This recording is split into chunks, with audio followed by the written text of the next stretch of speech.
Choo choo choo. 5, 4, 3, 2, 1. Welcome home. Halo, selamat pagi Bapak Ibu dan saudara-saudari yang terkasih di dalam Tuhan. Kembali lagi bersama kami berdua. Dengan saya Robert. Dengan saya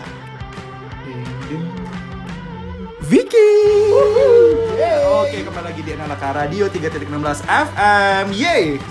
Oke, pada pagi hari ini kita mau sampaikan beberapa pengumuman. Apa tuh? Dimana salah satunya ialah kalau salah satu benar sembilan artinya gitu. Wow. Oke, selamat hari jadi kepada Bapak Anton pada tanggal 9 Januari. Yeay. Yang kedua ada Ibu Rosinda pada tanggal 11 Januari nih kok. Yang terakhir ada Saudari Kristeni pada tanggal 13 Januari. Selamat ulang tahun. Selamat ulang tahun. Selamat ulang tahun. Gak bisa. Oke, kita lanjut. Ada selamat hari jadi juga untuk pernikahan buat Bapak Edi dan Ibu Nelly pada tanggal 10 Januari. Wow. Habis itu ada juga Bapak Chandra dan Ibu Marsia pada tanggal 15 Januari. Yeay, berarti ini nggak lengkap kalau kita enggak. Ups. Lanjut Dosa, aja. ya. Bapak Ibu jangan lupa nih, kita berdua mau ingetin kalau minggu ini ada doa revival. Hari Rabu jam berapa, Ki?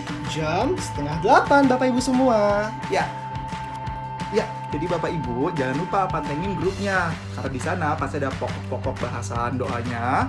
Lalu jangan lupa absen ya. Ya betul banget tuh Bapak Ibu. Nah, selanjutnya Vicky, ada pengumuman apa lagi nih? Apa tuh? Oh kok aku ingat. Apa tuh? Little Disciples. Jam berapa? Jam 5 sore hari ini ya. Pasti seru banget tuh ya. Karena banyak cerita-cerita menarik tentunya di sana ya, Ki. Betul banget kok. Oke, nah ini pengumuman terakhir dan bisa untuk Jangan lupa subscribe, jangan lupa komen, dan like. Terima kasih Bapak Ibu semua. ya, bersama kami berdua Robert dan Vicky. sampai jumpa di minggu depan di Analaka Radio 3.16 FM. Dadah. Dadah.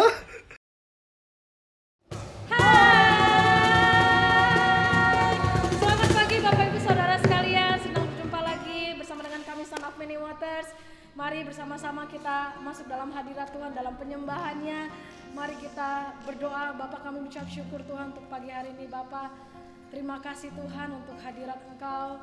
Terima kasih karena Engkau baik dalam hidup kami Tuhan. Dan saat ini Tuhan kami mau datang dalam hadirat Engkau. Kami mau menyembah Engkau Tuhan dengan sukacita Tuhan, karena kami tahu Tuhan Engkau adalah Raja di atas segala Raja Tuhan. Engkau adalah Tuhan dalam hidup kami Tuhan. Engkau adalah Juru Selamat bagi setiap kami Bapa. Engkau adalah kemenangan bagi kami Tuhan. Terima kasih Bapa. Kami buka hati kami Tuhan. Kami mau dengar-dengaran dengan Engkau Yesus. Yes. Dalam setiap penyembahan kami Tuhan. Thank you Jesus.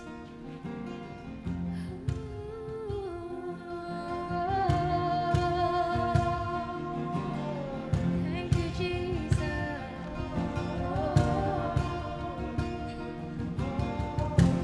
Kami menyembahmu Yesus.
it's you working. Even when I don't feel it, you're working. You never stop working. You never stop working. Even when I don't see it, you're working. Even when I don't feel it, you're working. You never stop working. You never stop. Oh, even when I don't see you, Jesus. When I don't feel it, you're working. You never stop working. You never stop. Even when I don't see it, you're working. Even when I don't feel it,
segala raja. Hatiku bernyanyi,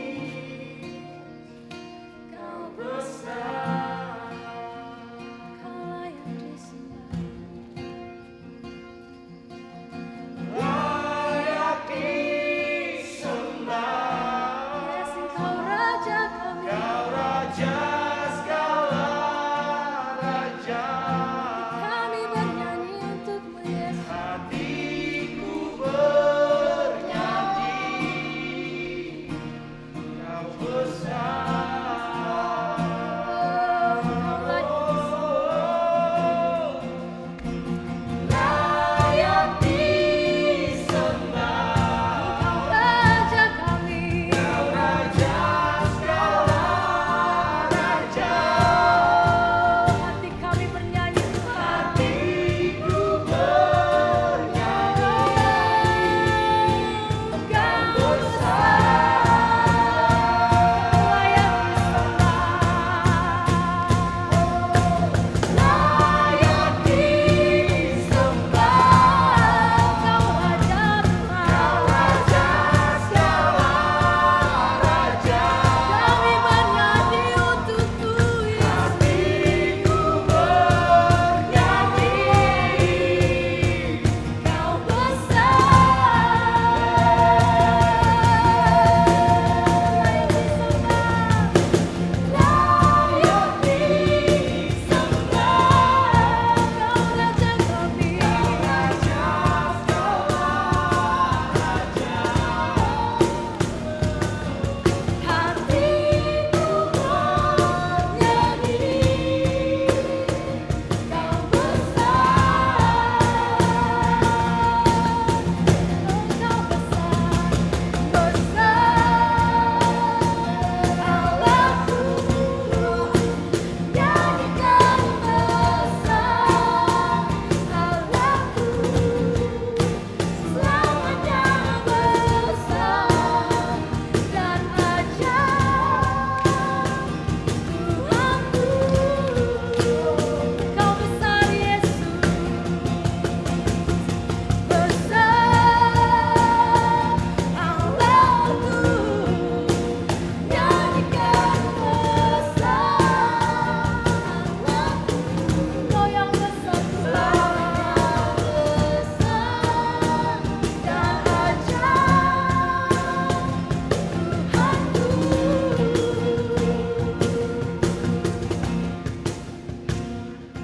Besar Allahku, nyanyikan besar Allahku, selamanya besar dan ajaib.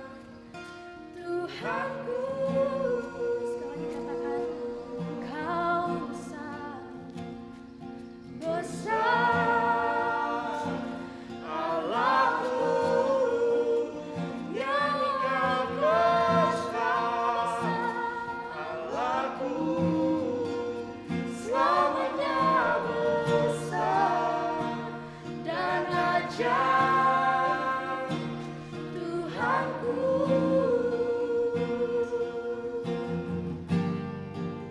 selamanya besar dan ajaib. Tuhanku, oh Yesus, selamanya besar dan ajaib. Tuhanku,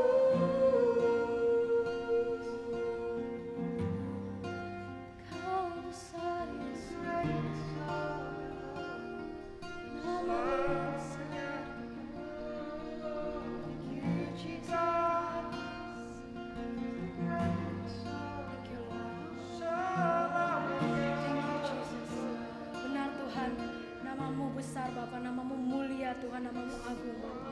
Selamanya Tuhan, namamu Tuhan akan tetap kami tinggikan Tuhan, akan kami terus terus agungkan Tuhan. Karena Engkau adalah Raja di atas segala raja Tuhan. Engkau adalah Tuhan bagi setiap kami Tuhan.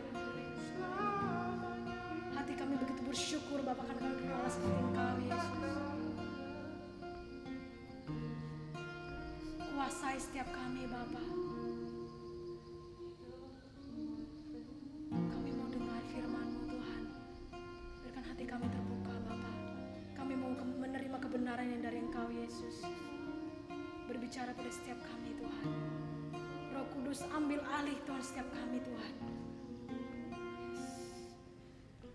Kami mau dengar pewahyuan yang baru Bapa. Terima kasih Tuhan Yesus. Dan segala pujian hormat kami Bapa hanya bagi nama Engkau Yesus. Terima kasih Tuhan Yesus. Amin.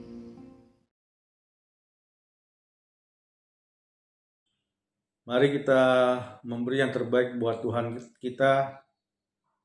Di 2 Korintus 9 ayat 6, 7, dan 8 dikatakan demikian firman Tuhan. Camkanlah ini, orang yang menabur sedikit akan menuai sedikit juga, dan orang yang menabur banyak akan menuai banyak juga. Hendaklah masing-masing memberikan menurut kerelaan hatinya, jangan dengan sedih hati atau karena paksaan. Sebab Allah mengasihi orang yang memberi dengan sukacita, dan Allah sanggup melimpahkan segala kasih karunia kepada kamu, supaya kamu senantiasa berkecukupan di dalam segala sesuatu, dan malah berkelebihan di dalam pelbagai kebajikan. Bapak Ibu sekalian, mari kita memberi dengan sukacita. Karena kita memberi dengan sukacita, kita memberi dengan kerelaan hati kita. Dan kita percaya bahwa apa yang kita tabur itu akan kembali kepada kita. Akan kita tuai di kemudian hari. Kita percaya bahwa benih yang terbaik yaitu ketika kita bisa memberikan dengan kerelaan hati. Ketika kita menabur di ladang yang subur. Mari kita berdoa. Bapa, kami mengucap syukur Tuhan, terima kasih untuk segala berkat yang Engkau curahkan. Engkau memberkati kami. Bapa, kami mengucap syukur Tuhan, terima kasih. Engkau memberkati kesehatan kami, Engkau memberkati keuangan kami. Bapa, kami mengucap syukur Tuhan, terima kasih untuk segala berkat yang Engkau berikan. Dan pada hari ini Tuhan, kami Tuhan mau mengembalikan perpuluhan kepada Engkau, dan kami mau Tuhan menabur benih kami Tuhan. Kami percaya Tuhan, setiap benih yang kami tabur itu pasti bertumbuh sampai 100 kali ganda. Kami mengucap syukur Tuhan, terima kasih Bapa, Engkau memberkati tangan kami, Engkau memberkati pekerjaan kami, Engkau membuat apa yang kami kerjakan selalu berhasil. Terima kasih Bapa, kami mengucap syukur, kami terima berkat ini dengan sukacita di dalam nama Tuhan Yesus Kristus. Amin.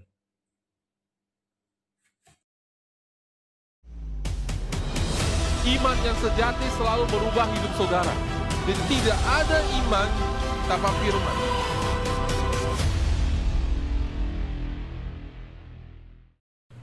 Selamat pagi saudara-saudara kekasih dalam Tuhan Yesus Kristus. Kita berjumpa kembali. Sebagaimana saudara tahu ya, kondisi sekarang keadaan COVID justru belum membaik saudara ya. Dimana sebenarnya dalam hati saya sudah rindu sekali bisa ketemu saudara tatap muka ya. Sangat rindu sekali untuk bisa kembali kebaktian bersama. Tapi belum bisa kita lakukan. Kita percaya bahwa tahun ini segera kita akan lakukan. Tapi bagaimanapun juga saudara, saya melihat ini adalah sebuah anugerah, sebuah kesempatan di mana saudara-saudara bisa menikmati firman Tuhan secara online saudara ya, secara terekam. Dan saya berdoa supaya saudara-saudara diberkati dan saudara-saudara menikmati firman Tuhan yang dibagikan saudara ya. Di mana saya berdoa saudara-saudara benar-benar mendapat makan.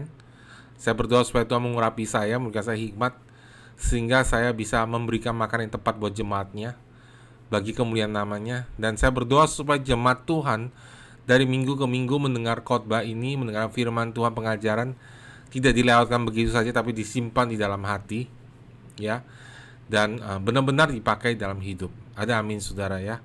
Pagi hari ini saya akan mulai sebuah seri yang baru tentang kerajaan Allah ya. Saya mau bukakan mindset kita tentang kerajaan Allah saudara ya. So, saudara, mari kita ini seri baru saudara ya. Judul firman ini yang pertama adalah konsep kerajaan ya. Jadi saudara, mari kita buka firman Tuhan di dalam Kisah Para Rasul 1 ayat ketiga saudara ya. Ayat ini saya bertahun-tahun membaca dan mulai baru beberapa tahun ayat ini mulai menarik perhatian saya. Kisah Rasul 1 ayat 3 mengatakan, kepada mereka ia menunjukkan dirinya setelah penderitaannya selesai. Dan dengan banyak tanda ia membuktikan bahwa ia hidup. Sebab selama 40 hari ia berulang-ulang menampakkan diri dan berbicara kepada mereka tentang kerajaan Allah. Nah, saudara, kalau sudah lihat di sini, di Kisah Para Rasul dikatakan, kepada mereka ia menunjukkan dirinya setelah penderitaannya selesai. Dan dengan banyak tanda yang membuktikan bahwa ia hidup. Saudara, selama 40 hari Yesus terus-menerus menampakkan diri kepada muridnya untuk membuktikan dirinya hidup. Kenapa saudara? Saya percaya ini sebuah statement yang sangat penting. Kita harus sadar bahwa Allah kita itu Allah yang hidup. Amin. Selama 40 hari ia berulang-ulang menampakkan diri dan berbicara kepada mereka tentang kerajaan Allah. Saudara, berulang-ulang ia menampakkan diri dan berbicara kepada mereka tentang kerajaan Allah. Wow, saudara, 40 hari Yesus menampakkan diri untuk membuktikan dirinya hidup dan berulang-ulang menunjukkan bahwa dia itu hidup dengan berbagai macam tanda ya, bahkan makan bersama-sama dengan mereka menunjukkan bahwa dia hidup, dia manusia yang sudah bangkit dari kematian dan dia bisa makan, saudara, dia bukan hantu. Dan selama 40 hari yang menampakkan dirinya, berulang-ulang ia berbicara mengenai kerajaan Allah, saudara. Saudara, ketika kita bicara konsep kerajaan, kita itu tidak mendapatkan gambaran apa yang Alkitab katakan, saudara. Saudara, selama ini kita baca Alkitab tidak mengerti. Termasuk saya loh, saudara ya. Saudara, doa yang paling prominent atau doa yang paling terkenal dari Yesus itu apa, saudara? Doa Bapa kami, betul? Dia mengatakan begini, ya. Bapa kami di dalam surga, dikuduskanlah kiranya namamu. Datanglah kerajaanmu, jadilah kehendakmu di bumi seperti di surga. Nah, saudara, apa yang Yesus katakan? Datanglah kerajaanmu. Saudara, ketika saya baca ayat itu, dan saya percaya saudara ya, banyak saudara juga seperti itu. Kita lewat begitu aja, kita baca datanglah kerajaanmu. Kita nggak punya konsep, nggak punya bayangan, saudara. Ya, kenapa, saudara? Karena kita sekarang hidup di zaman republik, zaman demokrasi. Lawan dari sistem kerajaan adalah sistem demokrasi. Coba saudara kita lihat video berikut ini yang menunjukkan perbedaan ya, sebuah kerajaan dan sebuah sistem demokrasi, supaya saudara dapatkan gambarannya.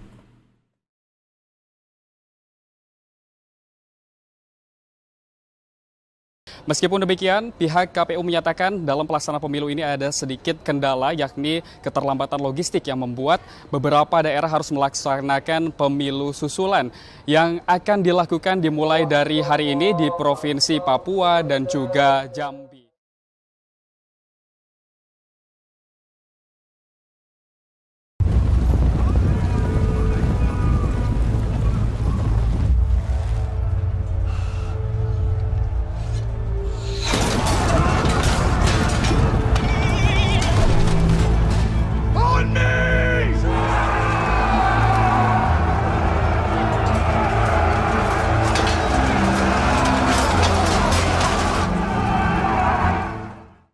Nah, saudara, saya harap gambaran tadi membuat saudara memperjelas saudara punya imajinasi hari ini.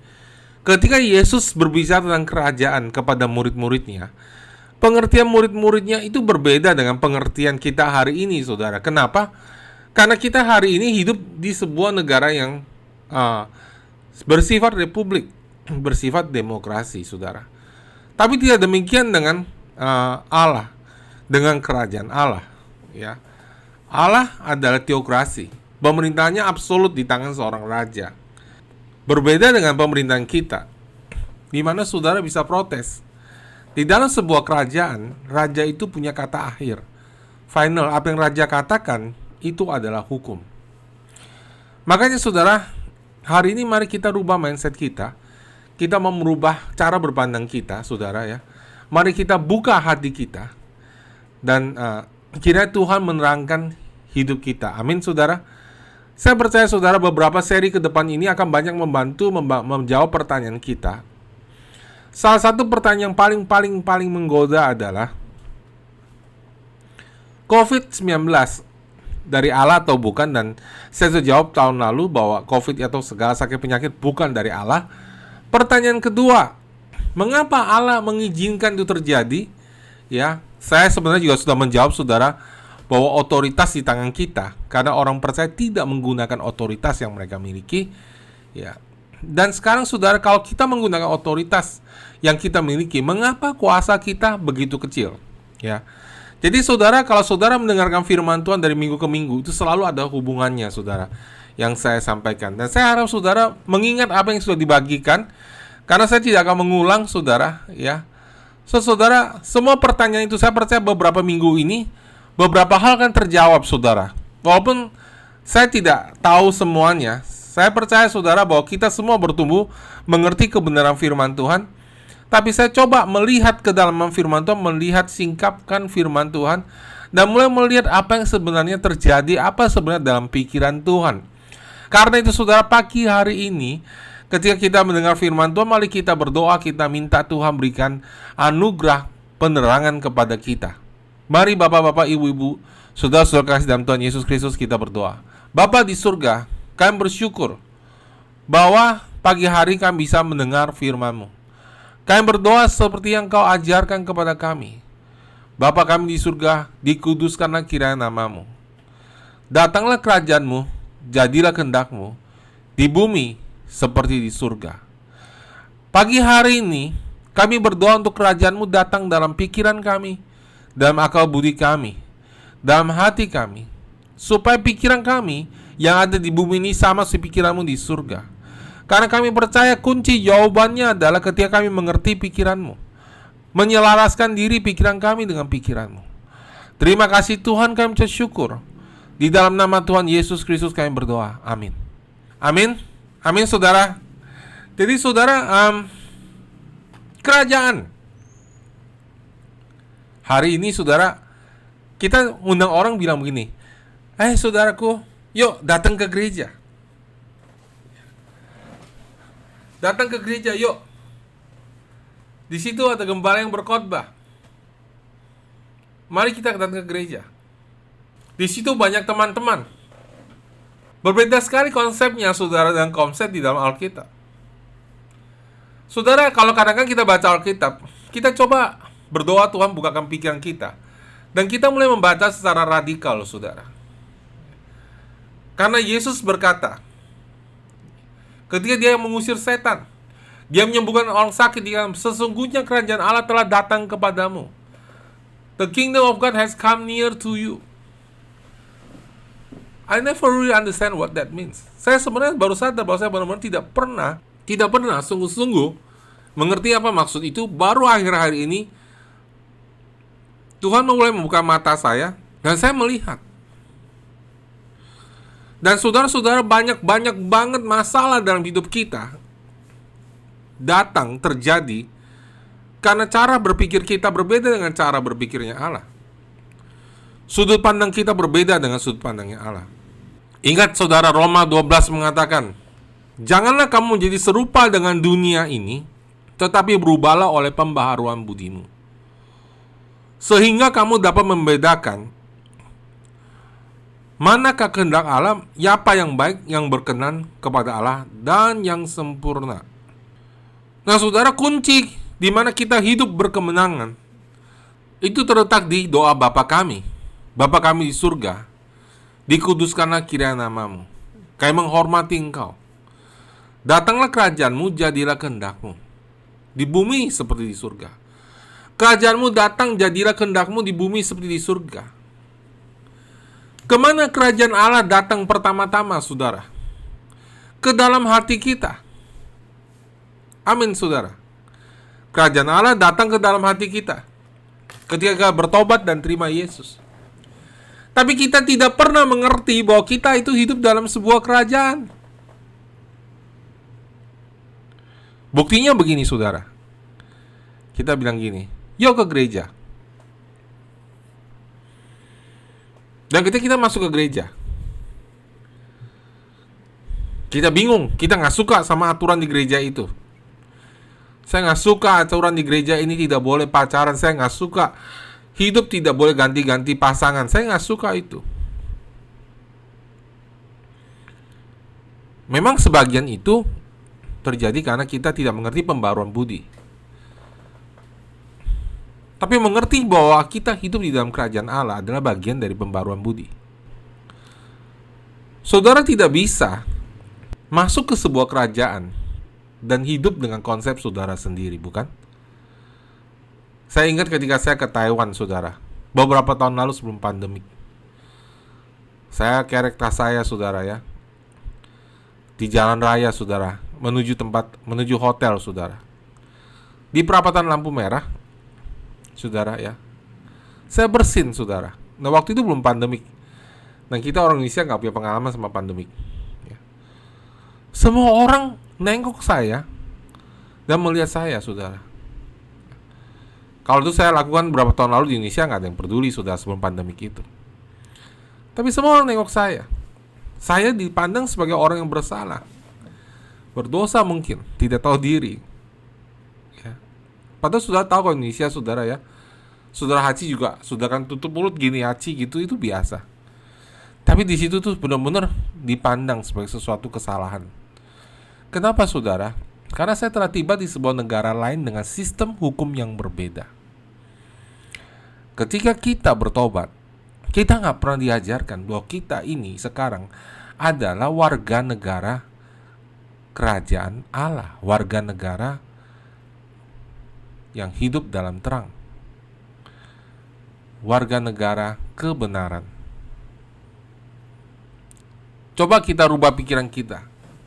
Yuk, misal saya menjangkau orang, malam ini kita datang yuk ke kerajaan Allah. Semua orang aneh sekali dengar saudara ngomongin, ini orang ajarnya sesat ini ya, ke gereja kok dalam kerajaan. Ya. Nanti dikira seperti ajaran sesat itu yang berapa waktu yang lalu ya, ada orang bilang, "Oh, kita ini Empire Sunda." Ya. Seorang ketawa mendengarkannya. Tapi saudara, konsepnya Allah kita ini adalah sebuah kerajaan. Ada amin? Nah, ketika kita berpikir bahwa kita masuk sebuah kerajaan, seperti saya pindah negara, saudara. Kalau saya datang ke negara itu, ya, hukumnya berbeda. Saya ingat dulu teman saya ada ngomong sama saya, "Steph, kamu tahu gak kenapa di Taiwan jalannya tidak ada lobang?" Karena kalau ada lobang dan saudara naik motor sudah jatuh, ada lobang itu, saudara bisa menuntut pemerintah. Hal itu tidak berlaku di Indonesia. Jalanan kita penuh dengan lobang. Dan kalau saudara jatuh ya salah saudara sendiri, tidak hati-hati namanya. Paling lobangnya dikasih tanda down gitu. Ya. Berbeda saudara sistemnya. Berbeda cara berpikirnya. Ketika saudara sekolah di luar negeri, saudara harus sungguh-sungguh belajar untuk lulus. Kalau tidak lulus, itu salah saudara sendiri. Tapi di negara kita, saudara, ketika saudara ujian dikasih tahu jawabannya. Dan kalau tidak lulus, orang tua marah sama guru. Marah sama pemimpin gereja anak. Kenapa anak saya ujian nggak lulus? Kebalik cara berpikirnya. Nah, saudara, itu berbicara mengenai mindset, cara berpikir, saudara. Cara berpikir kita menentukan apakah bangsa kita bisa berhasil atau tidak. Demikian pula, saudara, cara berpikir sebuah jemaat Tuhan menentukan bagaimana kualitas kehidupan jemaat itu sendiri dan kuasa yang bisa mereka laksanakan. Amin, saudara. Ya, saya semakin bersemangat nih, saudara. Kerajaan. Yuk, saudara-saudara, selamat datang dalam kerajaan Allah. Tang, saudara masuk. Apa yang saudara pikirkan? Sudah berjalan melalui pintu gerbang sebuah kota.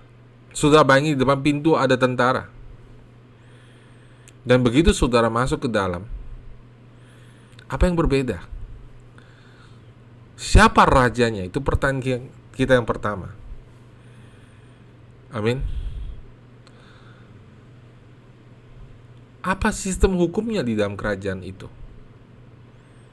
Bagaimana kebudayaan dalam kerajaan itu? Di mana wilayah kekuasaannya? Seperti apa tentaranya? Apakah mata uang di dalam kerajaan itu? Dan ketika saudara kita masuk dalam sebuah kerajaan, kita akan hidup seperti nilai-nilai yang ada dalam kerajaan itu. Karena kita tahu, saudara, bahwa kita harus tunduk kepada raja di situ. Kalau enggak, saudara, kita bisa ditangkap, kita bisa dihukum. Ada amin, saudara. Iblis juga berbentuk kerajaan, saudara.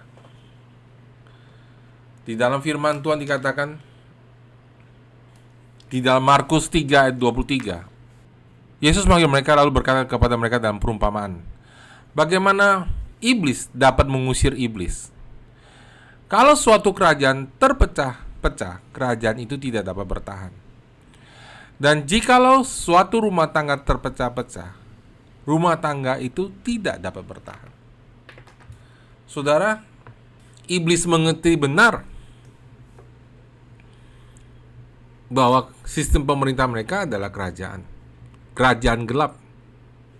Kita selalu bilang itu ada kuasa gelap dalam kerajaan gelap. Nggak ada kita bilang dalam republik gelap.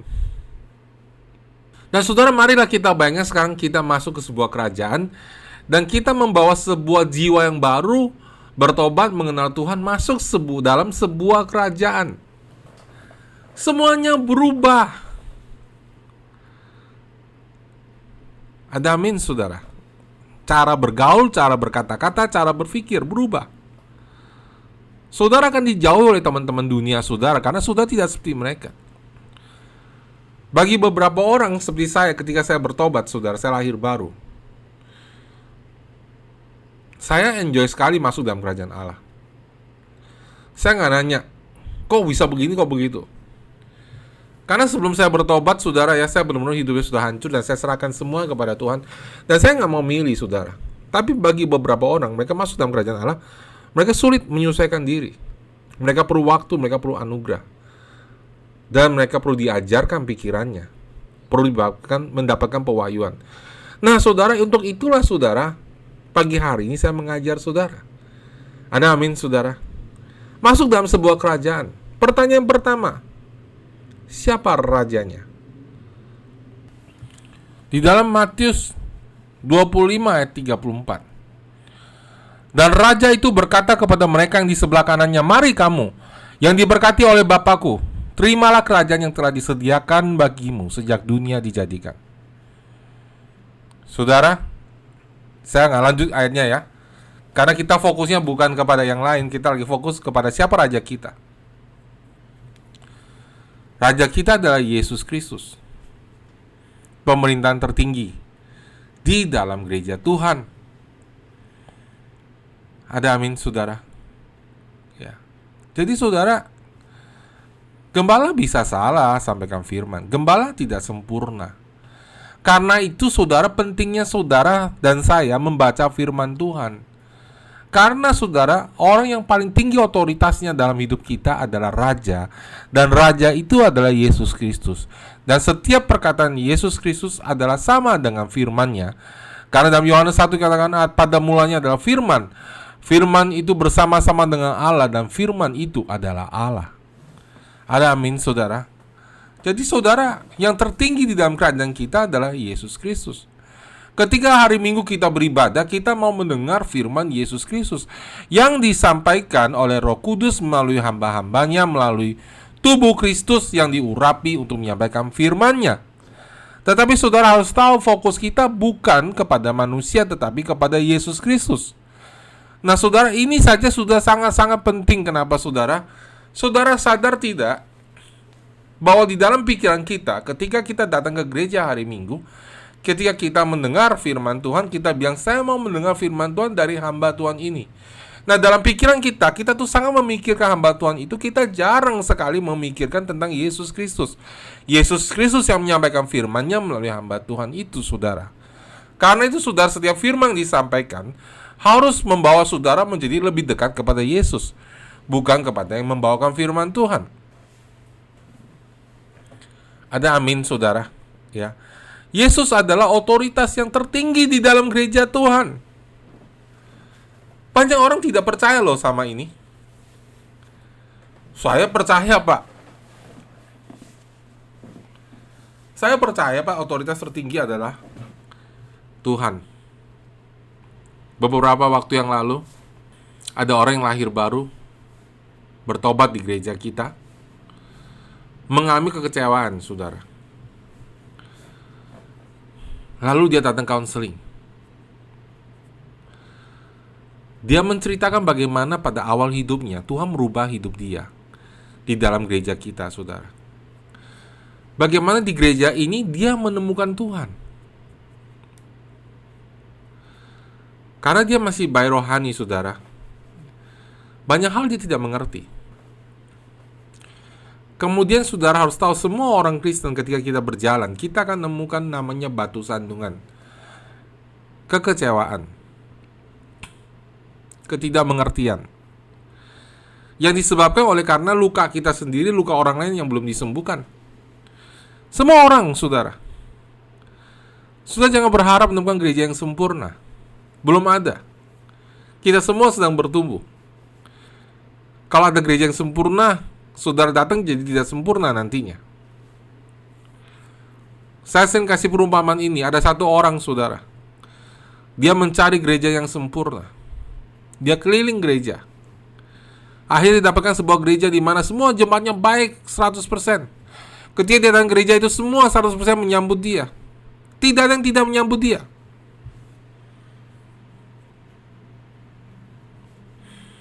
Dari gembalanya, asyirnya, worship leadernya, pemimpin selnya, anggota jemaatnya 100% sempurna.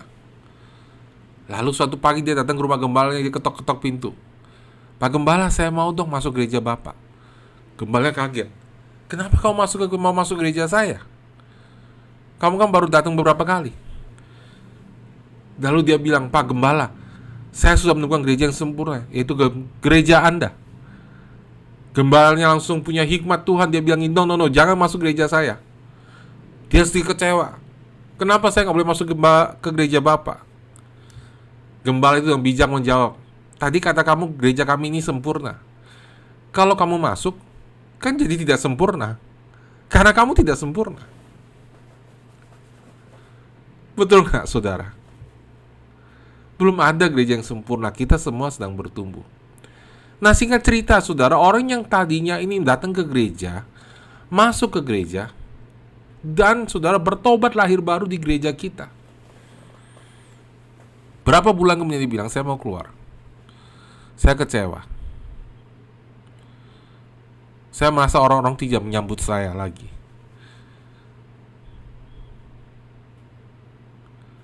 Saya tanya sama dia, Ntar dulu, ada yang salah ini.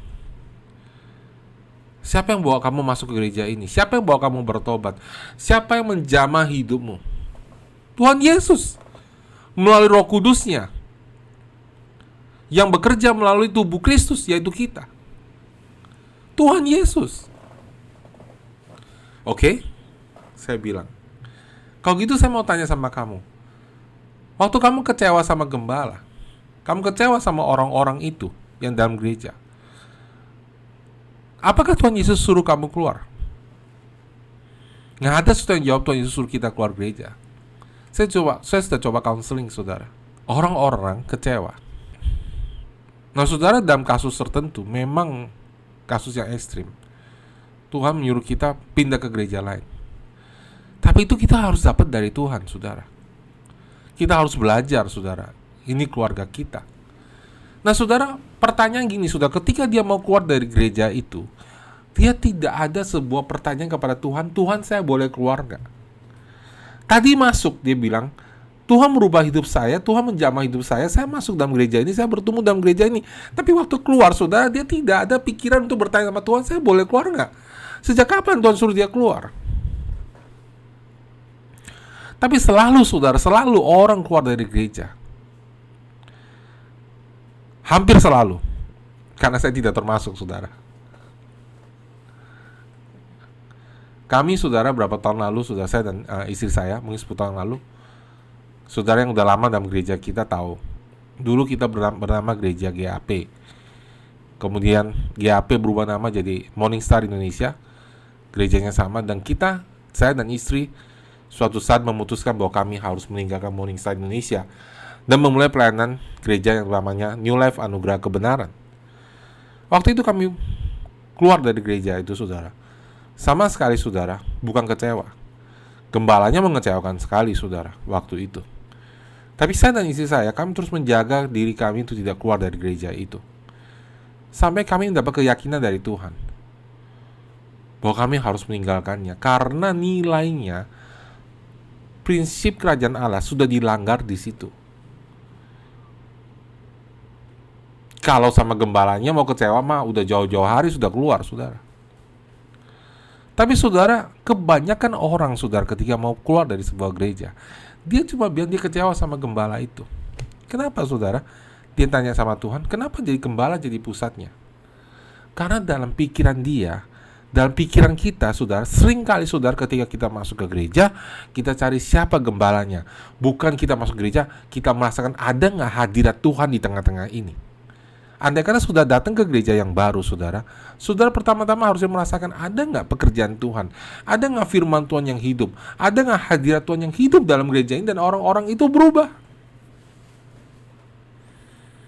Amin, saudara. Apa yang terjadi, saudara? Karena mereka tidak pernah berpikir bahwa gereja Tuhan berbentuk kerajaan, dan rajanya adalah Yesus Kristus. Amin, saudara. Iblis, kerajaan iblis, Lucifer rajanya. Kalau saudara baca kitab Wahyu, di situ jelas, saudara, ya, iblis itu berbentuk kerajaan, kekuasaan. Nah, ini sangat penting, saudara, untuk kita mengerti bahwa gereja itu adalah kerajaan Allah. Karena ini nanti akan berhubungan banyak-banyak hal, saudara, dan membuat solusi banyak-banyak hal. Ada amin, saudara, dalam hidup kita. Nah, pertanyaan kedua, saudara, adalah di mana wilayah kekuasaannya? Di mana wilayah kekuasaannya? Apa yang Yesus katakan? Matius 28 ayat 18. Yesus mendekati mereka dan berkata, "Kepadaku telah diberikan segala kuasa di surga dan di bumi. Karena itu pergilah, jadikanlah semua bangsa muridku, dan baptislah mereka dalam nama Bapa dan Anak dan Roh Kudus, dan ajarlah mereka melakukan segala sesuatu yang telah kuperintahkan kepadamu. Dan ketahuilah aku menyertai kamu senantiasa sampai kepada akhir zaman." Saudara, ayat ini, saudara, orang tuh, saudara, kalau kita baca ayat firman Tuhan tuh, saudara, ya, dengan teliti, dengan renungan, saudara, dan kita itu harus dilatih, oke? Segala sesuatu harus dilatih di dalam kerajaan Allah. Merenungkan firman Tuhan harus dilatih. Baca dengan baik-baik, saudara, ya. Yesus mendekati mereka dan berkata, "Kepadaku telah diberikan segala kuasa di surga dan di bumi." Semua orang bilang, "Iya, amin." Di surga dan di bumi. Di dalam Yeremia 27 ayat 5, "Akulah yang menjadikan bumi, manusia dan hewan yang ada di atas muka bumi dengan kekuatanku yang besar dan dengan lenganku yang terentang. Dan aku memberikannya kepada orang yang benar di mataku." Siapa orang benar? Kita, saudara. Di mana wilayah kekuasaan kita? Seluruh bumi ini. Nah, saudara, bayangkan, saudara, kalau saudara, ya, saudara tidak teliti membaca firman Tuhan. Nah, saudara, apa problemnya, saudara? Saudara tahu, kita ketika kita berlahir baru, kita bertobat. Kita semua lahir baru bertobat dari agama tertentu, atau mungkin juga kayak saya, misalnya, ya, keluarga saya separohnya sudah Kristen, ya, tetapi cara berpikirnya sama sekali bukan konsep berpikir kerajaan Allah. Dan itu mendatangkan masalah dalam hidup kita demi masalah. mendatangkan masalah dalam kita cara membangun hubungan antar manusia, dalam menyelesaikan konflik, cara kita membangun hubungan dengan Tuhan, cara kita berjalan dalam kuasa Tuhan, cara kita melihat saudara-saudara kita seiman. Semuanya, saudara. Dan ini masalah terbesar di semua gereja. Gereja dipenuhi dengan bayi-bayi rohani. Orang-orang yang sudah bertobat, yang sudah lahir baru. Tapi cara berpikirnya belum pernah dirubah. Bahkan terkadang gembalanya juga belum bertumbuh, saudara. Sehingga makanan yang diberikan bubur terus, susu terus. Sakit semua jemaatnya, saudara. Di mana-mana sudah kalau sudah mulai sebuah gereja, pasti yang lahir pertama bayi. Dan ketika bayi ini mulai banyak, mulai timbul masalah hubungan antara bayi-bayi ini. Mulai timbul masalah saling gak suka. Kenapa, saudara?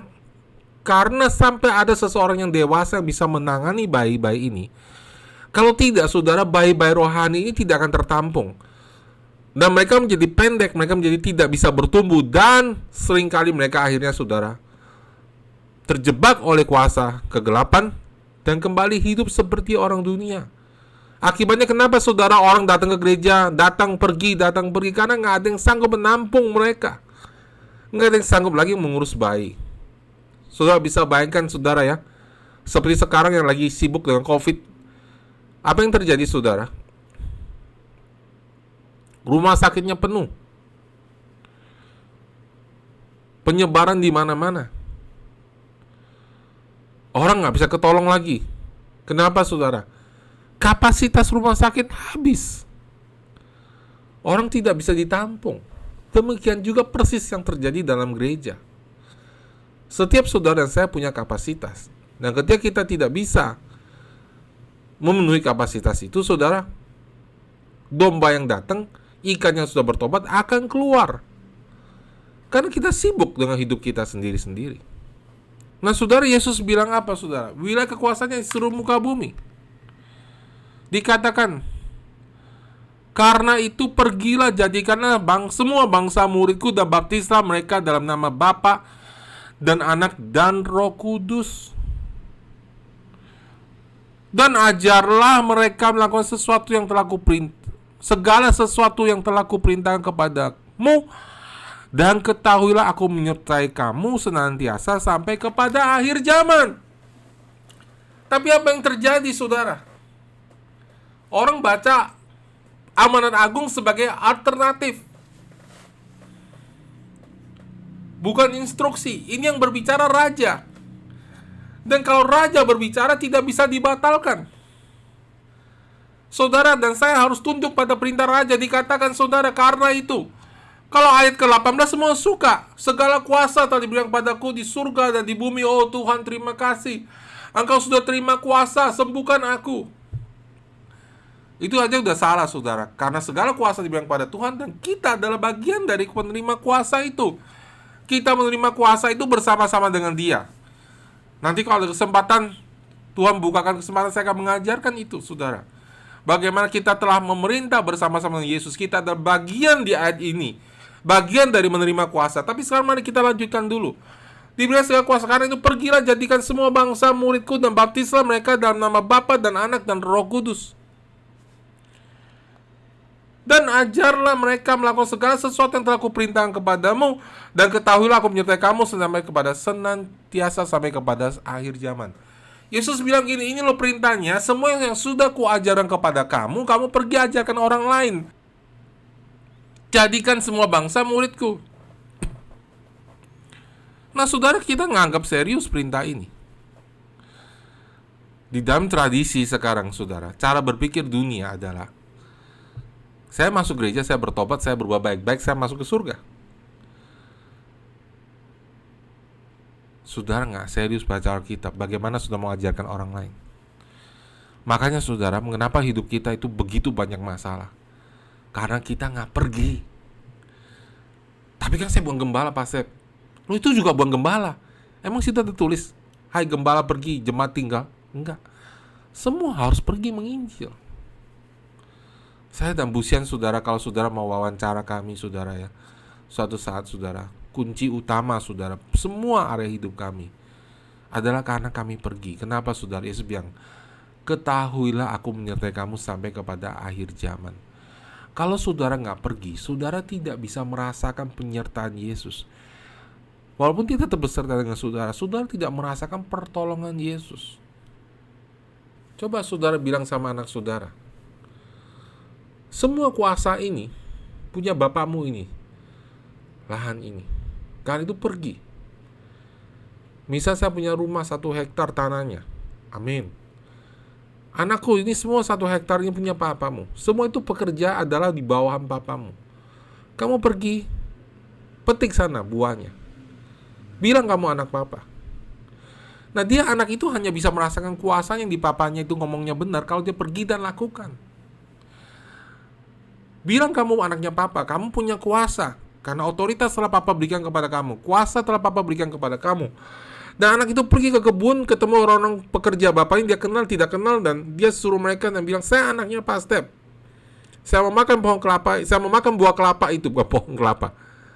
Tolong panjat, ambil buat saya. Orangnya ambil, saudara. Anak itu baru bilang, oh bener juga ya, ini kebun papa saya ternyata. Saya bisa merasakan kuasanya.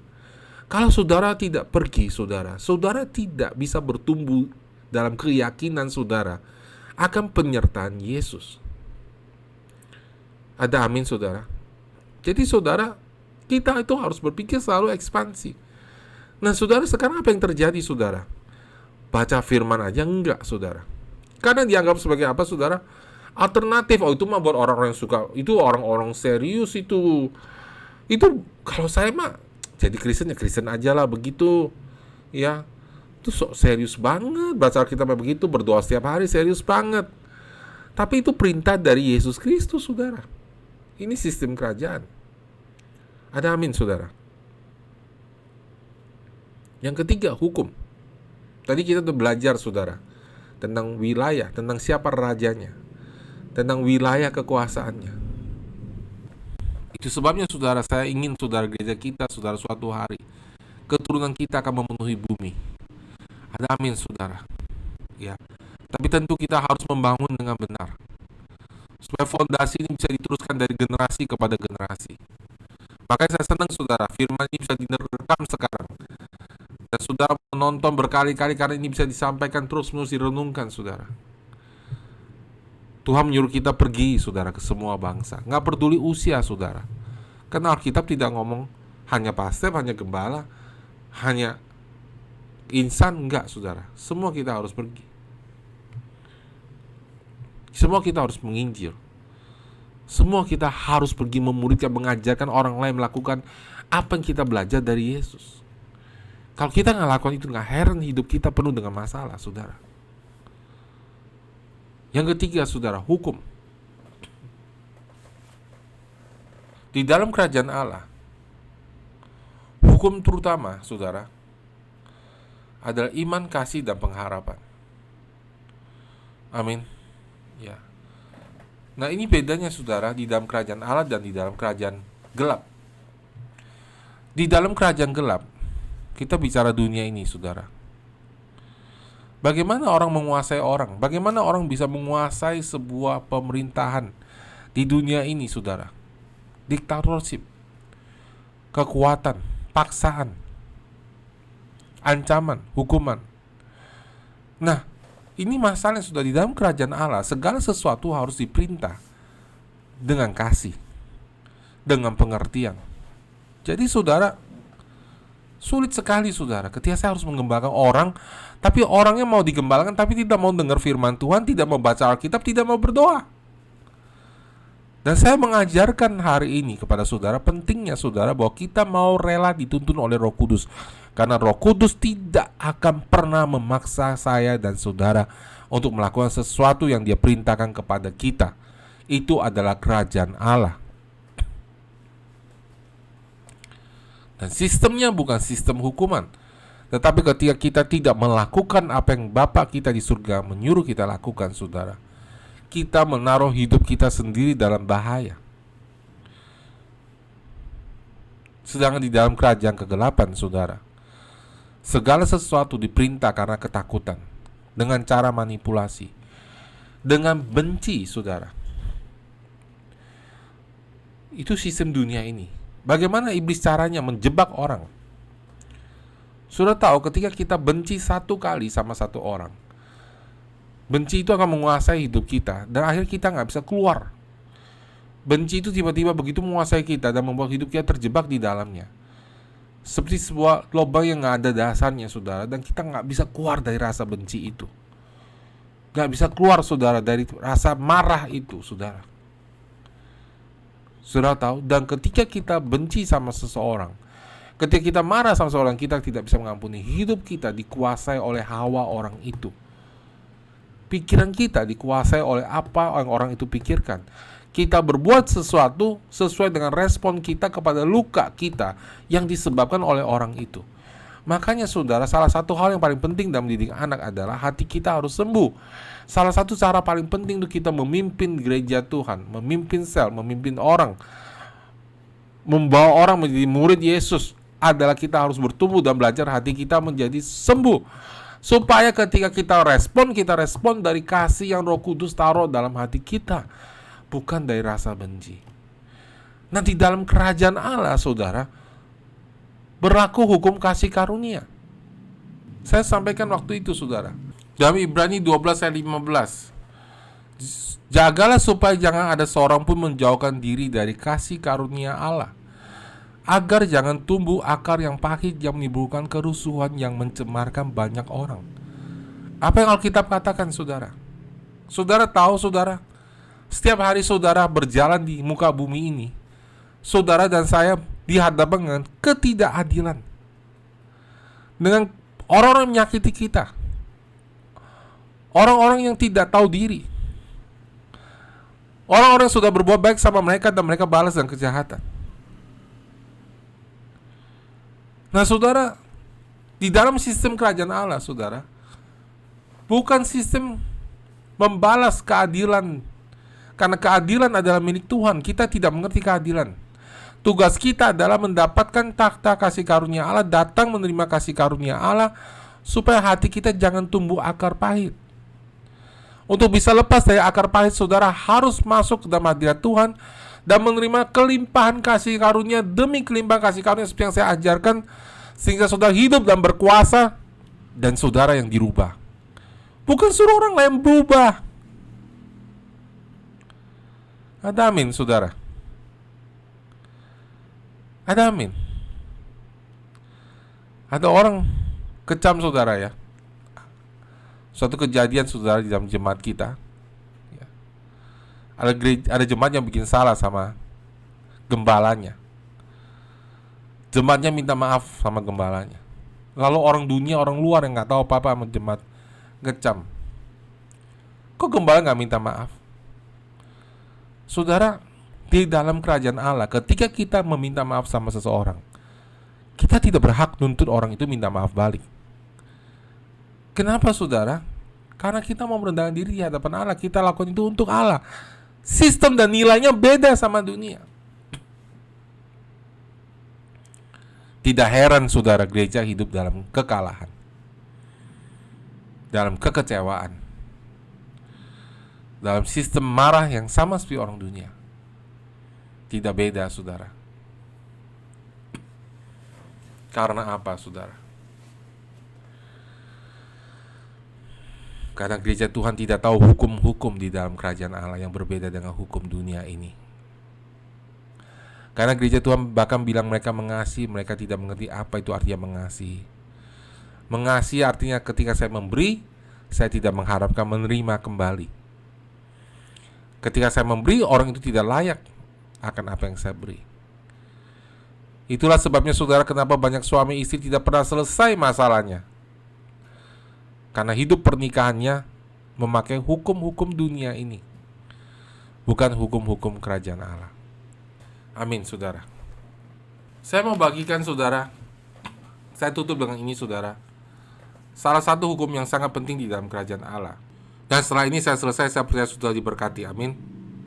Ini ayat yang sangat terkenal, saudara. Dan mari kita baca dan kita renungkan, saudara. Matius 4 ayat 24.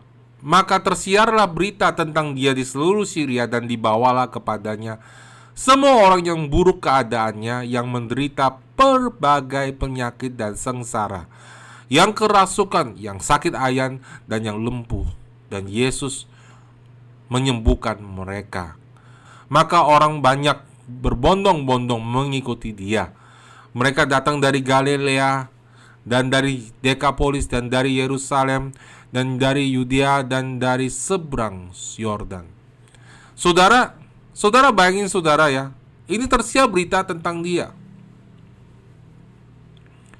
Saudara bayangin saudara ya, saudara yang di Kalimantan, bayangin saudara yang suatu hari datang tinggal di sebuah kota yang di pulau yang jauh atau dalam hutan ya, atau saudara yang dari manapun sudah berada, bayangin saudara hidup mungkin 100-200 tahun yang lalu, di mana belum ada handphone saudara. Dan ini adalah kejadian 2000 tahun yang lalu ya.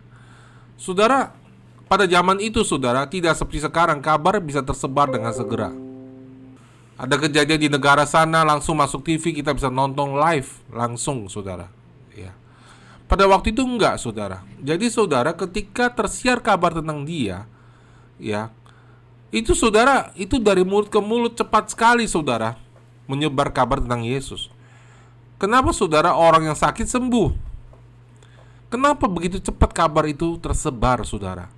Lalu kita lihat orang banyak berbondong-bondong mengikuti dia. Mereka datang dari Galilea dan dari Dekapolis, dari Yerusalem dan dari Yudea dan dari seberang Yordan. Dari banyak kota-kota datang ke situ. Dan waktu itu transportasi jauh-jauh lebih susah dari sekarang saudara. Orang datang dan haus mau melihat Yesus. Kenapa saudara? Karena ada kuasa yang keluar dari kehidupan Yesus, sehingga kabar itu tersebar begitu cepat. Saudara, saya percaya gereja Tuhan di akhir zaman harus seperti itu. Gereja kita harus seperti itu. Tersebar kabar bahwa di dalam gereja kita ada Yesus yang hadir, di mana Yesus menyembuhkan orang sakit. Dan orang akan datang berbondong-bondong mencari Yesus. Bukan karena gerejanya bangunannya keren, bukan karena AC-nya dingin, bukan karena gembalanya khotbahnya bagus, bukan karena gembala bajunya necis, tapi karena kuasa Yesus hadir di situ. Itu yang paling penting saudara. Amin saudara. Ketika orang lumpuh berjalan, orang tuli mendengar, orang buta melihat, peduli amat gerejanya jauh, peduli amat di gereja itu ada kue atau tidak ada kue, peduli amat asyirnya ramah tidak ramah. Saya mau disembuhkan, saya mau ketemu Yesus. Orang akan berbondong-bondong datang karena Yesus. Ada amin saudara. Dan saya percaya ini adalah sesuatu yang harus dipulihkan dalam gereja Tuhan. Karena saat ini saudara, banyak gereja berusaha menarik orang dengan lampu, dengan fasilitas, tapi tidak ada kuasa saudara. Dengan kenyamanan, khotbah dibatasin saudara, hanya 45 menit, tidak boleh lebih. Yesus dibatasin berbicaranya dalam gereja, bukan? Aneh sekali saudara konsepnya. Kenapa? Supaya orang nyaman, orang bisa datang ke dalam gereja. Jadi 45 menit harus selesai. Kalau ada mujizat, ya pokoknya selesai. Bukankah itu roh yang sama dengan para ahli Taurat? Pokoknya hari Sabat saya nggak mau tahu. Kamu nggak boleh sembuhkan orang. Selesai hari Sabat. Ini bukan waktunya. Mau sembuhkan, waktu lain. Ini 45 menit khotbah harus selesai. Mau khotbah lagi minggu depan. Dah heran saudara, gereja-gereja kehilangan kuasa. Karena saudara, gereja bukan lagi bergaul akrab dengan Tuhan, tapi gereja saudara bergaul akrab dengan sistem. Nah saudara, Tuhan mau kita berubah. Berubah itu dimulai dari hati dan pikiran yang benar. Ada amin saudara. Jadi saudara, mereka berbondong-bondong datang kepada Yesus. Saudara bayangkan, wah pasarnya rame banget. Saudara bayangkan hari itu, orang datang rame banget.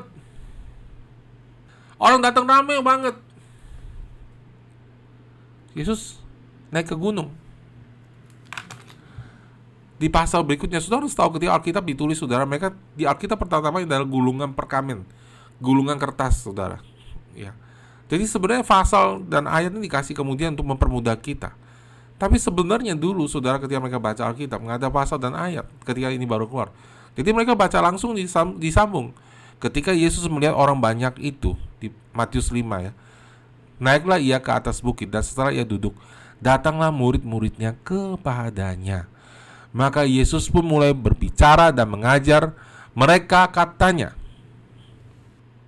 Coba saudara bayangkan kalau saudara dan saya ada di dalam kerumunan itu dan kita baru kenal sama Yesus. Kita belum tahu Yesus itu Tuhan, kita belum tahu Yesus itu akan mati buat kita. Mereka belum tahu apa-apa dan mereka datang dan mereka terperanjat, orang ini luar biasa kuasanya. Coba saudara, apa yang akan saudara dan saya pikirkan? Saudara dan saya akan pikirkan, saudara, pasti dari mana kuasa ini? Kok orang ini hebat banget ya? Kira-kira dia ajarin apa nih? Saya mau dengar nih, pasti penting sekali. Di dunia ini saudara, pengusaha yang terkenal, yang berhasil, kalau berbicara semua pada datang saudara. Kalau dia berbicara salah pun dianggap benar. Tapi Yesus saudara, dikenal bukan karena dia kaya saudara, tapi mereka melihat bahwa kuasanya mengalir melalui tubuh Yesus, dan orang-orang yang kerasukan setan dilepaskan. Mereka datang kepada Yesus karena mereka tahu bahwa ini adalah orang benar, ini adalah utusan Allah, dan mereka ingin mendengar apa yang Allah sampaikan melalui dia. Karena itu saudara, mereka berkumpul. Yesus jalan, mereka kejar saudara, mereka kumpul. Yang naik ke atas bukit supaya dia di atas saudara, panggungnya tinggi supaya orang bisa lihat. Dan setelah murid datang kepada dia, maka Yesus mulai berbicara dan mengajar mereka, katanya. Saudara, bayangin saudara bayangkan mereka udah menunggu nih. Apa ya? Aduh, apa nih rahasianya nih? Saya mau denger nih, orang luar biasa, dia mau ngomong apa ini? Apa yang dia katakan? Apa sih rahasia kuasanya? Kok kamu bisa begini berhikmat sih? Apa sih sebabnya? Mereka melihat kepada Yesus seperti itu. Mereka menunggu-nunggu mulutnya dibuka, dan mereka menunggu-nunggu kalimat yang keluar dari mulut Yesus. Rahasia besar yang Yesus mau katakan kepada mereka. Dan saudara, saya mencoba saudara mengupas saudara ayat ini. Saya percaya ada orang yang bisa mengupas lebih baik dari saya, karena ayat ini pasti dalam sekali artinya saudara. Tapi saya kupas simpel sekali sama saudara hari ini berdasarkan apa yang saya merasa Tuhan taruh dalam hati kita. Jadi sudah di Matius 5 ayat 13 dikatakan, "Blessed are the poor in the spirit, for theirs is the kingdom of heaven." Saudara dan saya pertama kali bertobat saudara. Ya. Tiba-tiba saudara kita poor, kita merasa kita miskin. Nah, bahasa Indonesia kata miskin saudara. Kita merasa kita miskin di dalam roh. Kenapa saudara? Karena kita menerima kasih karunia dari Allah, dan tiba-tiba kita sadar bahwa kita nggak punya apa-apa saudara. Ketika miskin dalam roh ini nggak berarti miskin juga kantongnya. Ada orang kantongnya miskin saudara, tapi sombongnya luar biasa, tidak miskin. Oh, jangan coba tegur saya depan orang banyak. Saya nggak mau, saya punya harga diri. Kalau saya tegur depan orang banyak, saya mau keluar aja dari gereja ini saudara. Itu saudara tidak miskin rohnya saudara. Ya. Jadi saudara, kita semua dulu orang-orang sombong. Bagaimana mungkin kita yang sombong ini bisa menjadi datang kepada Tuhan? Saudara ingat ketika saudara dan saya pertama kali bertobat, tiba-tiba saudara waktu retreat encounter, atau waktu orang mulai menjangkau kita, ada waktu kita masuk gereja mendengarkan lagu saudara, tiba-tiba saudara hati kita tersentuh, dan tiba-tiba kita maju bertobat, nggak tahu ada kekuatan apa yang menarik kita, dan kita menangis terseduh-seduh, dan kita mulai menyadari bahwa kita adalah orang-orang berdosa. Dari mana itu datangnya? Karena anugerah Allah. Allah adalah inisiatif pertama dalam hidup kita. Segala sesuatu harus inisiatif dari Tuhan. Amin saudara. Ya. Ayat keempat, "Blessed are those who mourn, for they shall be comforted." Diberkatilah mereka yang menangis, yang merintih. Ya, karena mereka akan dihibur. Kenapa saudara? Orang-orang ini mulai menangis untuk dosa-dosa mereka. Mereka memberikan respon kepada Allah. Dengar baik-baik saudara, di dalam kerajaan Allah, segala sesuatu firman Tuhan harus direspon. Firman diberitakan hari Minggu bukan sebagai kewajiban, bukan sebagai absensi, bukan. Firman diberikan supaya kita bertumbuh. Firman diberitakan supaya kita melakukannya. Karena itu saudara, di dalam kerajaan Allah segala sesuatu harus direspon. Saya suka berpikir begitu saudara ya, ketika hari Minggu waktu kita kebaktian, hadirat Tuhan itu luar biasa. Semua tersungkur nangis di hadapan Tuhan dan menikmati hadirat Tuhan. Yesus berjalan di tengah-tengah kita. Semua tersungkur, nangis. Tapi kenapa ketika Yesus berjalan di tengah-tengah kita, tidak semua orang menerima mujizat? Karena ada yang hanya tersungkur dan menangis. Kalau saya tahu Yesus datang, saya akan peluk dia dan bilang, Tuhan berkati aku, seperti kata Yakub. Tuhan bicara sama aku. Tuhan sembuhkan aku. Harus direspon. Bisa saudara sebuah kebaktian penuh dengan hadirat Roh Kudus, tapi tidak terjadi mujizat karena umatnya tidak tahu bagaimana merespon. Segala sesuatu dalam kerajaan Allah harus direspon. Dengar baik-baik saudara. Saya sudah mengembangkan 20 tahun saudara. Ini tantangan terbesar orang Indonesia pada umumnya. Bangsa kita pada umumnya saudara. Kebudayaan orang kita saudara. Kita ini kebanyakan saudara jago di kandang saudara. Tapi kalau di luar diam.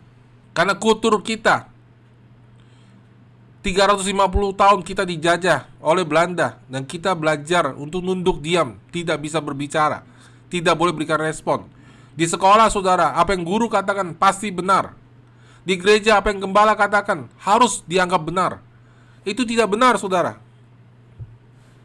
Artinya saudara kita punya spirit, ditanam spirit yang pasif, gak pernah respon sama firman Tuhan. Itu sebabnya saudara mujizat sulit terjadi karena kita gak respon. Harus respon. Ada amin saudara. Segala sesuatu firman di dalam kerajaan Allah harus direspon. Blessed are the meek, for they shall inherit the earth. Diberkatilah mereka lemah lembut hatinya, karena mereka akan mewarisi bumi. Saudara, saya percaya saudara, karena saya sebagai pastor saudara, saya counseling banyak orang. Jadi Tuhan kasih saya kesempatan melihat banyak masalah, melihat banyak orang. Dan saya belajar di situ. Dan saya lihat masalah-masalah yang muncul di situ. Sama loh, semua orang. Saya belum pernah dapat pasangan yang datang bilang gini, suami saya hatinya lemah lembut banget, gak ada. Saya gak pernah dapat suami juga bilang, istri saya lemah lembut sekali, gak ada. Semuanya bilang hal yang sama. Bapak gak tahu, suami saya tuh kepala batu, keras kepala. Istri saya, bapak gak tahu, ampun deh, keras. Semua sama omongnya.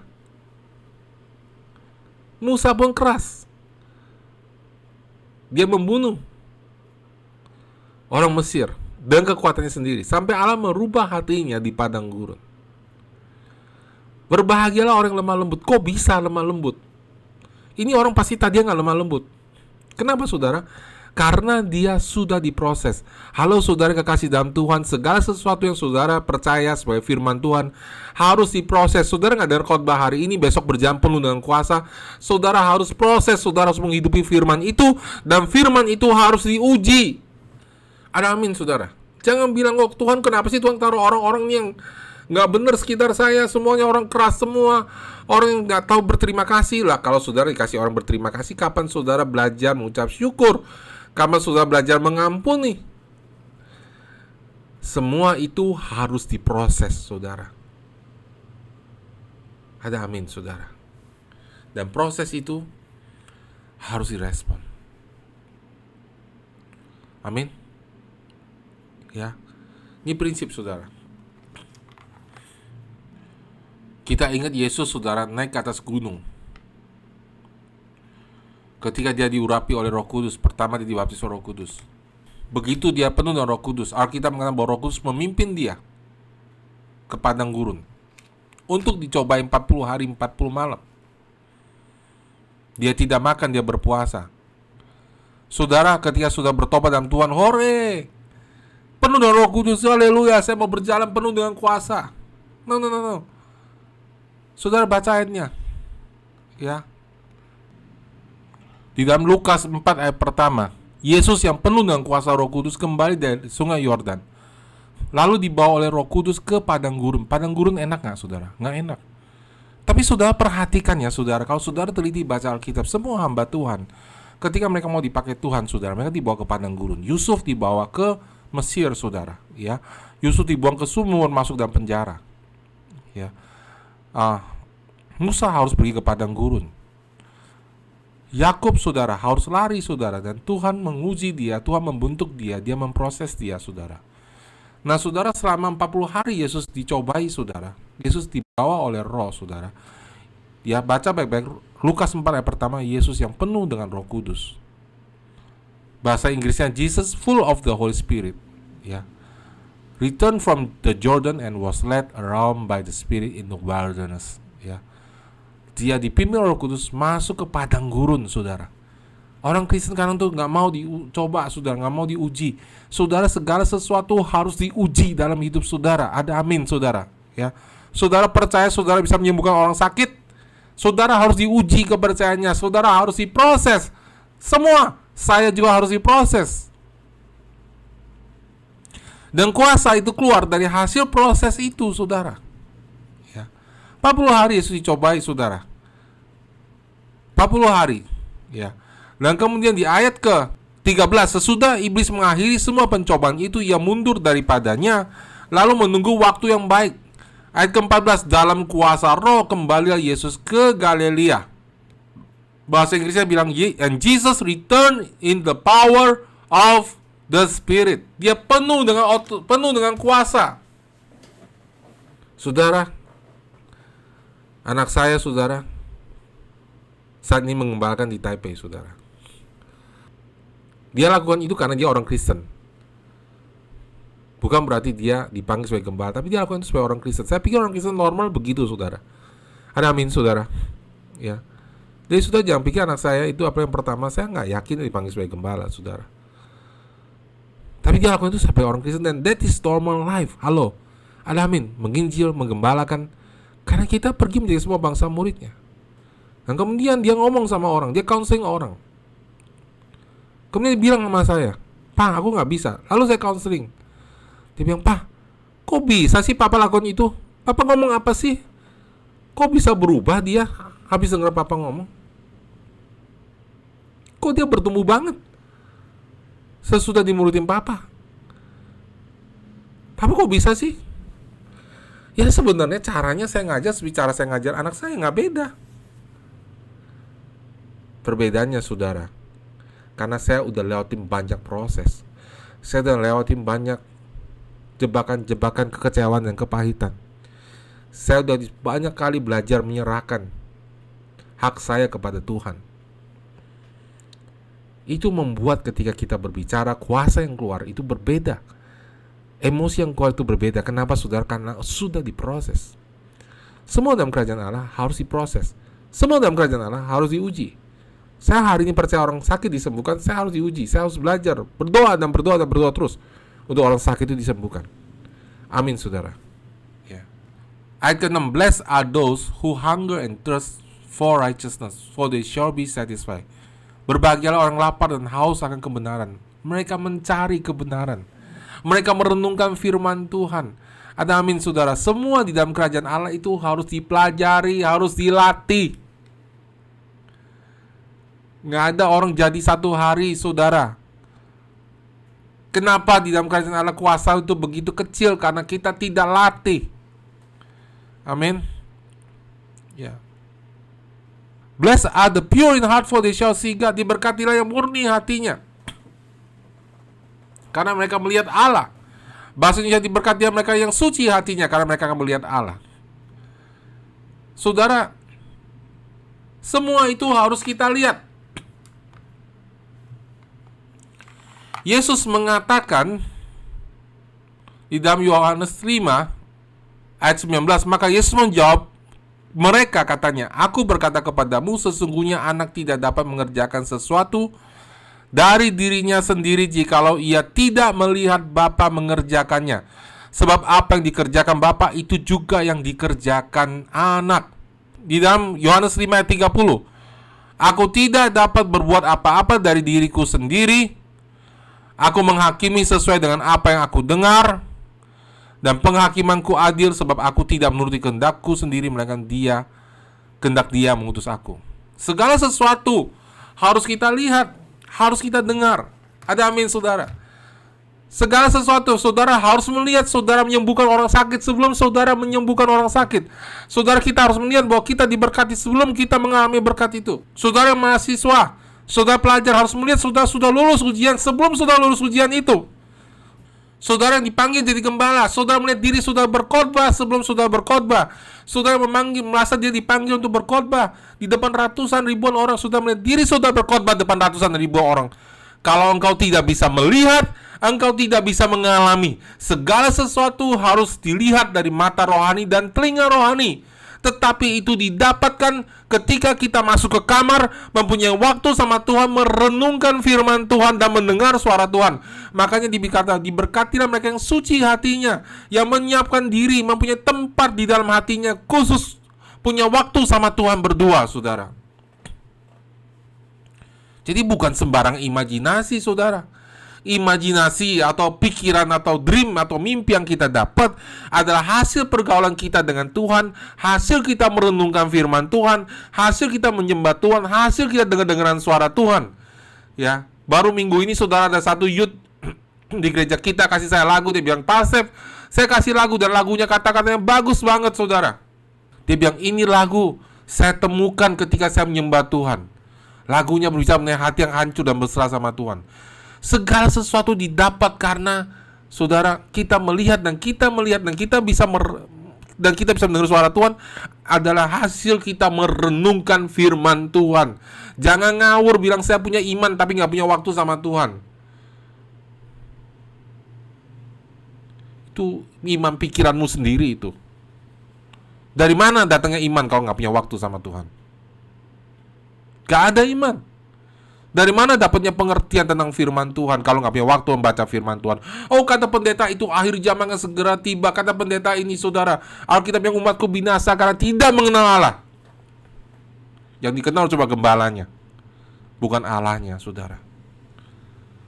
Saudara harus mengenal Allah. Saudara bisa mengenal Allah lebih dekat daripada istri dan suami saudara sendiri karena dia tinggal di dalam diri engkau. Amin, saudara.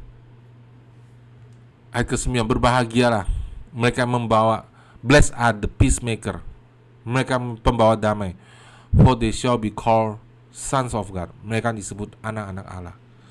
Membawa damai itu bukan begini, saudara, kamu jangan berantem ya, bukan itu ya. Sekarang banyak gembala, saudara, bahkan saya di Amerika itu, saudara ya, gembalanya jadi penggerak hak asasi manusia, saudara ya, membawa damai, saudara. Bukan damai itu, saudara. Yesus bilang, damai yang kuberikan bukan damai dari dunia ini. Dunia ini gak bisa mendamaikan, saudara. Apa itu, saudara? Di dunia ini, saudara, kedua orang berantem, saudara bisa mendamaikan mereka. Tetapi, saudara, Yesus masukkan damai adalah damai dari Allah, damai dengan Allah. Damai sejahtera yang kuberikan kepadamu bukan dari dunia ini. Ada amin, saudara. Saudara akan merasakan damai yang luar biasa, saudara, ketika saudara mengalami damai dari Allah. Dan katakan, saudara, di sini diberkatilah orang-orang pembawa damai, sebab mereka disebut anak-anak Allah. Ketika saudara membawa, kapan saudara membawa damai? Ketika saudara pergi menginjilin orang, saudara membawa damai. Orang bilang apa? So suci tuh. Saya ingat, saudara ya, ketika saya baru bertobat, saudara ya, saya nginjilin teman saya datang ke gereja, saudara ya. Sampai lewat depan pintu dia ngejek saya. Iya, anak Tuhan. Dalam hati saya bilang, dia saya anak Tuhan. Berarti dia anak siapa dong kalau dia bukan anak Tuhan? Dia anak hantu dong ya. Tapi saudara, firman itu digenapi. Mereka akan disebut anak-anak Allah. Saudara, kalau hidup saudara sebagai orang Kristen, belum ada orang bilang, kayak itu tuh si itu sok suci tuh. Pendeta tuh datang tuh.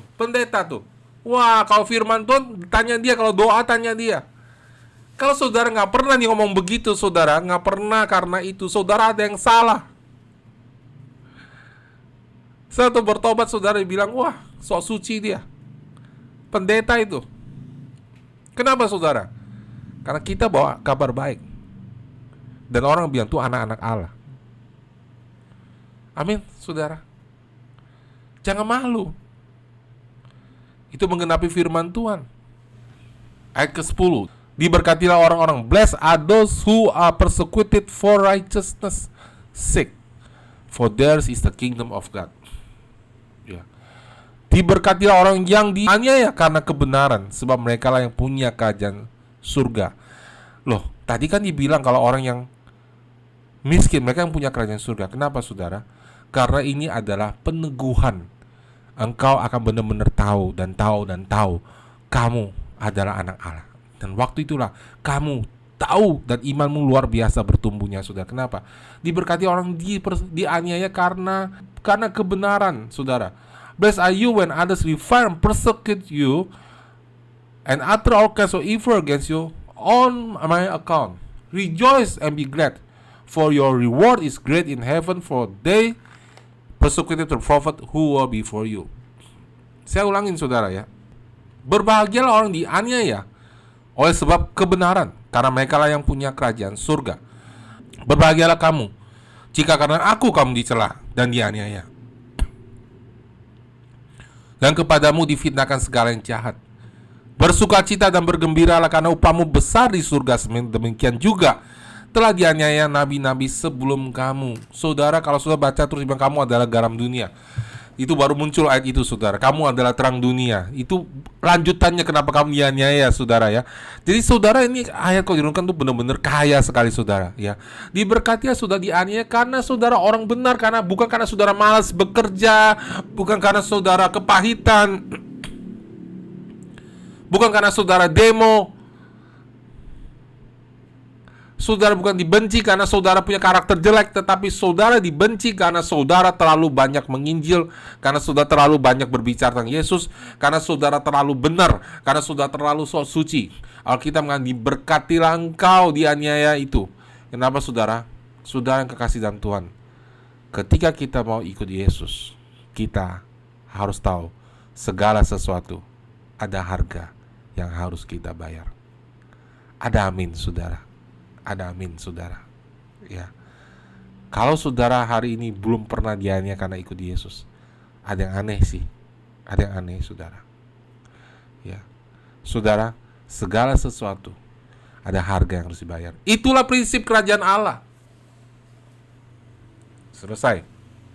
Masih terlanjutnya kalau saudara mau baca. Yesus menjelaskan, tapi itu prinsip inti. Ini adalah hukum di dalam kerajaan Allah. Ada amin, saudara. Ya. Ketika kita masuk di dalam kerajaan Allah, hidup kita harus tunduk dengan sukarela kepada kebenaran yang diberikan dalam hidup kita. Segala sesuatu yang kita dengar harus kita lakukan, baru ada kehidupan yang mengalir. Amin, saudara. Saya percaya saudara diberkati firman Tuhan hari ini, saudara. Saya mau berdoa buat saudara. Mari kita tundukkan kepala. Bapa di surga, saya berdoa buat semua yang mendengar firman ini. Aku minta Roh Kudus bekerja tabur dalam hati yang subur, biar kami bertumbuh menjadi dewasa. Ya, saya melihat firman Tuhan hari ini ditabur dalam banyak hati orang, dan orang-orang mulai menyerapnya dan mulai bertumbuh dewasa. Di dalam nama Tuhan Yesus, Bapa, aku berdoa Tuhan Roh Kudus, Kau terus membiarkan firman ini berakar dan berbuah banyak, dan biar semua mendengar firman ini bisa menyampaikannya kepada orang lain, sehingga Tuhan perintah amanat agungmu dipenuhi dalam hidup kami. Terima kasih Tuhan untuk hari dan waktu ini, untuk firman kami dengarkan. Di dalam nama Tuhan kami Yesus Kristus kami berdoa. Amin. Amin. Sampai jumpa minggu depan ya. Dalam episode yang sama Kerajaan Allah, kita akan berbicara tentang hal yang lain, dan saya percaya ini akan lebih menarik lagi. Amin. Tuhan Yesus memberkati.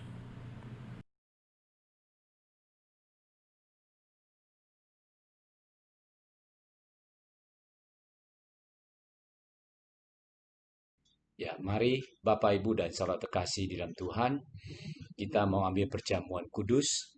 Kita mau ambil perjamuan kudus yang penuh dengan kuasa. Mari Bapak Ibu siapkan roti dan anggurnya. Amin. Oke, mari kita angkat sama-sama. Dan kita mau berdoa sama-sama. Bapa kami di surga, kami mengucap syukur Bapa. Untuk waktu ini, kami boleh mengambil perjamuan kudus. Kami mengucap syukur Tuhan untuk mengingatkan akan kasih-Mu Tuhan. Untuk mengingatkan akan kasih karunia-Mu Tuhan buat kami Tuhan. Engkau mati di atas kayu salib buat kami Tuhan. Dan Bapak, roti yang kami angkat ini adalah melambangkan tubuh-Mu yang dikorbankan buat kami, yang dicabit-cabit buat kami, untuk menyembuhkan kami, untuk memberkati kami Tuhan. Kami mengucap syukur. Mari Bapak Ibu kita confess sama-sama. Kita mau percaya bahwa ketika kita memakan roti ini terjadi pertukaran yang ajaib, terjadi pertukaran yang supernatural dari tubuh Kristus yang penuh kuasa, sehat, kuat menjadi bagian dalam tubuh kita. Mari kita mau confess sama-sama Bapak Ibu dan saudara terkasih dengan Tuhan. Ikuti saya berkata, Tuhan Yesus, kami percaya bahwa roti ini melambangkan tubuh-Mu yang disalibkan buat kami. Tubuh-Mu yang dicabit-cabit dan bilur-bidur-Mu menyembuhkan kami. Ketika kami memakannya, kami percaya ada kuasa mengalir dalam tubuh kami. Kami percaya dan kami menolak setiap sakit yang bisa disebut namanya. Sakit kanker, sakit darah tinggi, sakit gula darah, sakit pinggang, sakit penyakit yang bisa disebut namanya. Kami tolak keluar dari tubuh kami di dalam nama Tuhan Yesus. Di dalam nama Tuhan Yesus. Dan Tuhan, kami menerima tubuh-Mu yang sempurna, tubuh-Mu yang kuat menjadi bagian dalam tubuh kami. Kami sehat, kami kuat, dan panjang umur menyertai kami. Terima kasih Bapa, kami mengucap syukur Bapa. Kami menerima dengan ucapan syukur di dalam nama Tuhan Yesus. Mari Bapak, Ibu, dan saudara kekasih dalam Tuhan, kita makan sama-sama tubuh Kristus. Amin.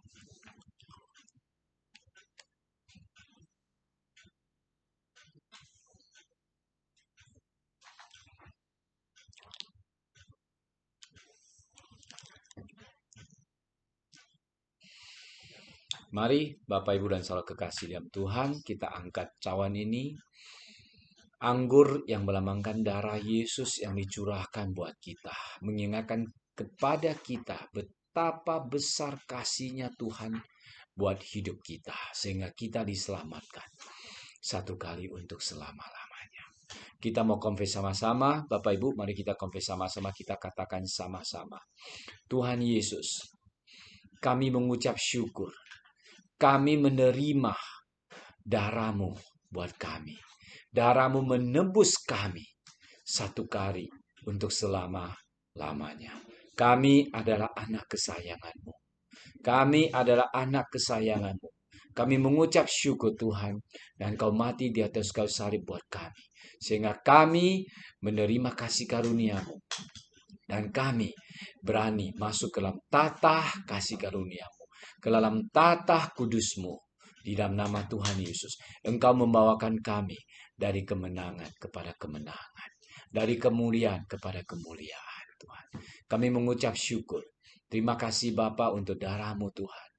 Kami menerima dengan ucapan syukur. Kau menyucikan kami, menguduskan kami Tuhan. Satu kali untuk selama-lamanya. Terima kasih Bapa, di dalam nama Tuhan Yesus. Kami berdoa dan mengucap syukur. Amin. Mari kita minum sama-sama saudara sekalian.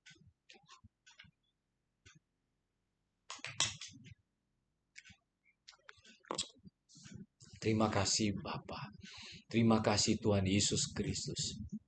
Terima kasih Tuhan untuk kasih karunia-Mu ini. Dalam nama Tuhan Yesus kami berdoa dan mengucap syukur. Amin. Haleluya. Bapak Ibu Saudara, sebelum pulang, saya percaya saudara diberkati dengan firman Tuhan. Dan saya berdoa supaya firman Tuhan itu hidup di dalam hidup saudara. Berakar ke bawah dan berbuah ke atas. Dan menjadi berkat bagi banyak orang. Terutama hidup saudara berbuah di dalam Tuhan. Sebelum pulang, mari kita berdoa. Angkat tangan saudara. Pulanglah dengan damai sejahtera dari Tuhan, pulanglah dengan berkat Tuhan, pulanglah dengan penuh sukacita. Bapakku berdoa, biar jemaat dilimpahi dengan berkat kerajinan, berkat kreativitas, berkat pikiran yang jernih, berkat kasih agape dari Allah. Berkat kuasa, dunamos, kuasa dari Tuhan, dari tempat yang maha tinggi. Kiranya semua kebaikan Tuhan memagari engkau. Kiranya semua kebaikan Tuhan memenuhi hatimu. Kiranya hidupmu penuh dengan kelimpahan syukur. Kiranya hidupmu menjadi berkat bagi banyak orang, bagi banyak generasi. Kiranya hatimu penuh dengan sukacita melayani Tuhan. Penuh dengan sukacita memuridkan banyak orang hingga bangsa-bangsa. Kiranya hati Tuhan ada di dalam hatimu. Bapakku berdoa, kiranya jemaat pulang dengan sukacita dan berkat dari Engkau. Di dalam nama Tuhan Yesus Kristus. Amin.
Sehingga kesakitan tidak menimpa aku.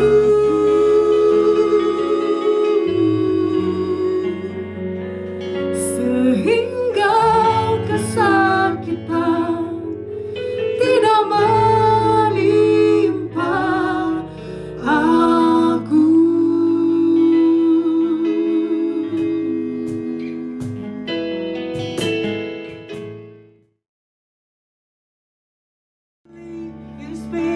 Observe and